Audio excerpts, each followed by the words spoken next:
Welcome to Prudent Women Global Galley Series. I'm very excited to welcome you to today's program. We shall be looking at a very interesting topic. But before I introduce that topic, I want to let you know that you are a blessed woman, you are a lovely woman, and it is because of you that this program is ongoing. God bless you. Stay tuned and enjoy yourself.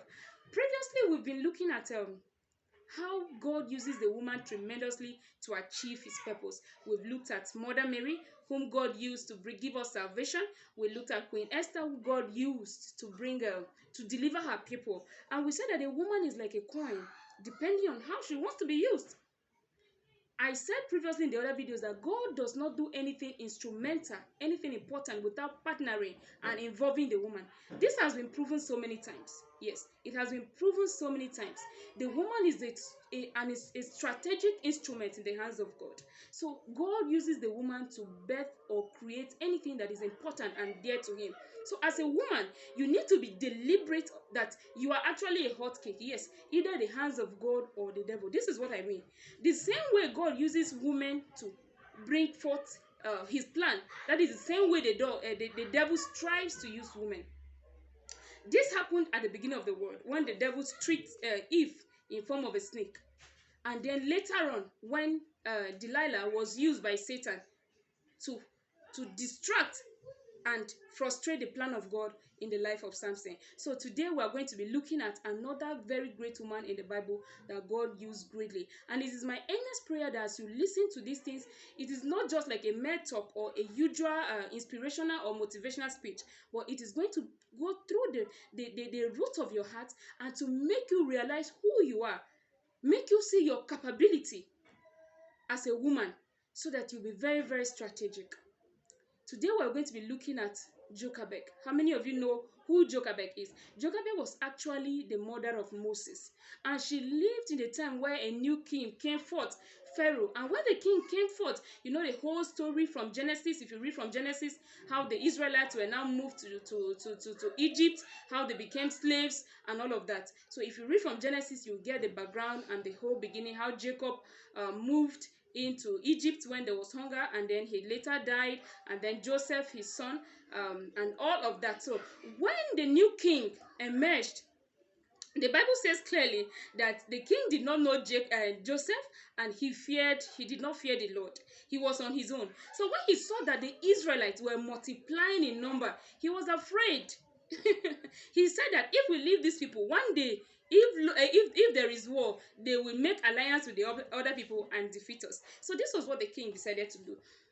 He said that they should multiply their labor. The Israelites were working under harsh conditions. They were made to work, build with sometimes no straw, starvation, and all of that. And you know the interesting thing with this, our God?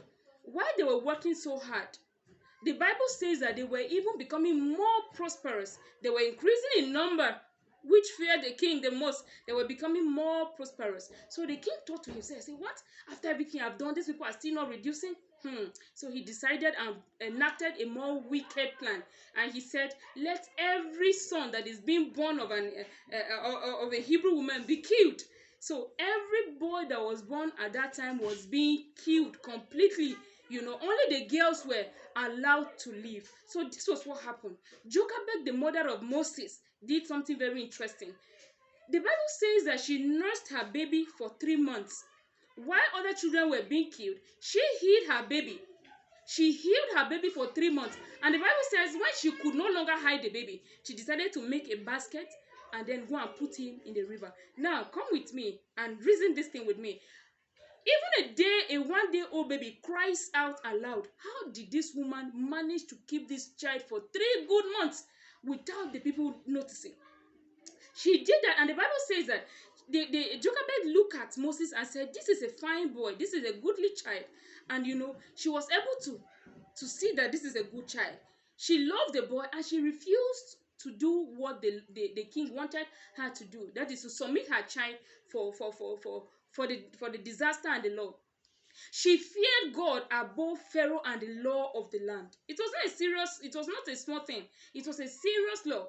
But she looked at God. She had faith in God. She took dangerous steps of faith.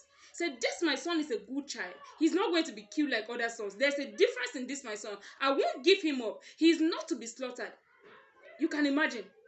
And she made this basket, and then Miriam, the elder sister of Moses, went to the river, dropped the child, and she stood back to watch. If the woman knew, if Jochebed knew that after all Moses was going to die by the riverside, she wouldn't go there, because whether the king kills him or at the river, he would die.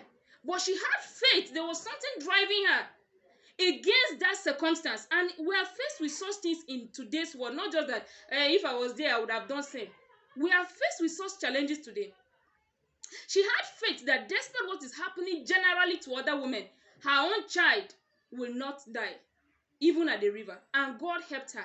You know the whole story of how the princess, the king's daughter, came to take her shower at the river and then found Moses and all of that. But that is not where I want to dwell today. I want to let you know as a woman that you have the destiny of your children in your hands. Don't joke with them. Moses is the one whom God used later to deliver the whole Israelites. And we're beneficiaries of that. What if the mother gave up just like any other woman? Do you know the destiny or that prominent child or that other great person that was killed among those babies? So be determined as a woman that you are not going to settle for norm. As long as it pleases God, don't seek to please men. Don't seek to please men. Seek to please God.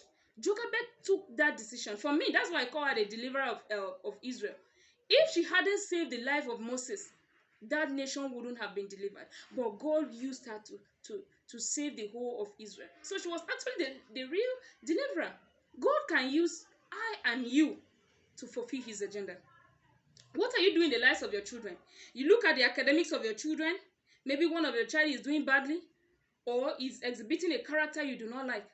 It's in your power to correct that child. Don't spare the rod and spoil the child. Don't wait for your husband. There is this popular saying that they say when the child is good, they say, oh, it's the father's son. When it's bad, they say, oh, it's the mother's son. What does that mean to you? It means that women are actually in position to train the children. Children are usually most times closer, in many cases closer to the mother. Be a mother that your children will confide in you. They will see you doing the things that you are saying. Don't just say things and then they watch you scheming, they watch you deceiving people, they watch you stealing, they watch you insulting people. If you talk to them, they won't do it because they know it's not true. So don't be a hypocrite. Be determined to set the future straight for your children. See how God blessed Jochebed. She is one of my favorite characters in the Bible, even though she's been spoken about in a very minimal amount. Her children, Aaron, Miriam, and Moses, were very great, and God used them mightily. And he said that God rewarded her with long life. She was also very instrumental. She was one of those Hebrew women. In my research, I found out that she was one of those Hebrew women that God used to save the children. So please, be a Jochebed. Be determined that despite what is happening in Nigeria, for example, today, your children are going to be different. They are going to live amazing lives. You have the decision as a woman to take care of your home, to do the best for your home. No one will determine that for you. Take charge.